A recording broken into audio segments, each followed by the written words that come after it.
Benvenuti tifosi del Napoli. Lasciate un like al video e iscrivetevi al canale per rimanere sempre aggiornati sulle novità del nostro amato club. Forza Napoli sempre! Umberto Chiariello ha affrontato alcune delle principali questioni relative all'attuale situazione della nazionale italiana. Sono favorevole all'amministrazione straordinaria, ma anche le dimissioni di Gravina vanno in quella direzione, perché vuole lottare, non si è arreso, resta a capo della UEFA. Se pensate che Gravina si sia fatto da parte, vi sbagliate. Gravina ha una strategia in mente e le sue dimissioni straordinarie mirano a evitare l'amministrazione straordinaria, a impedire l'arrivo immediato di Malago e a poter ancora influenzare le decisioni del calcio italiano, in collusione con Marotta e i suoi compari che lo proteggono nel campionato italiano. Quindi, stiamo attenti. Da oggi in poi parleremo del campionato, sì, ma non ignoriamo tutto ciò che è successo, tutto ciò che deve ancora succedere, perché altrimenti, tra 4 anni avremo ancora lacrime da versare, perché ora è chiaro che non possiamo nemmeno pensare di andare ai mondiali per diritto divino, perché siamo 4 volte campioni del mondo e 2 volte campioni d'Europa. Siamo stati eliminati dalla competizione da Svezia, Macedonia e Bosnia, 3 squadre, soprattutto le ultime 2, che non sono nemmeno tra le prime 50 al mondo.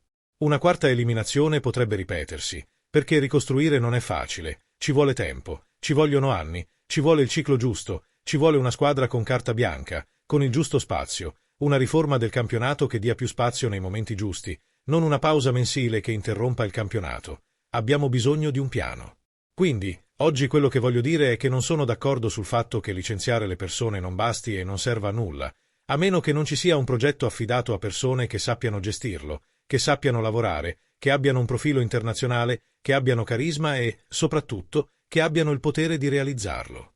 Perché se i presidenti non capiscono che l'esclusione dell'Italia dai mondiali per 20 anni sta rovinando l'intero sistema calcistico italiano, significa che questa visione a breve termine ci porterà a un nuovo collasso. Il Milan potrà contare nuovamente su Ruben Loftus-Cheek per la partita di Pasqua contro il Napoli allo stadio Maradona.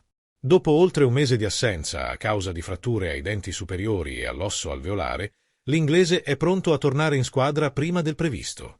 L'ex giocatore del Chelsea ha commentato il suo ritorno. Posso giocare in diverse posizioni e, ovunque giochi, cercherò di aiutare la squadra, creando azioni o segnando gol.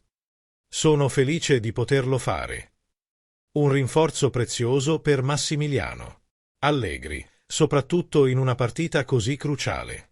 Riguardo alla forma del Milan, Loftus-Cheek non ha dubbi. Lo scudetto? È importante crederci, ma dobbiamo pensare una partita alla volta. La partita contro il Napoli è difficile e può darci molto. Infine, un dettaglio sul suo ritorno. Il paradenti è come uno scudo di gomma, mi dà fiducia e protezione. Un ritorno importante per i rossoneri nella lotta per le posizioni di vertice. Qual è la tua opinione, tifoso del Napoli? Lascia un like al video e iscriviti qui sotto. Grazie.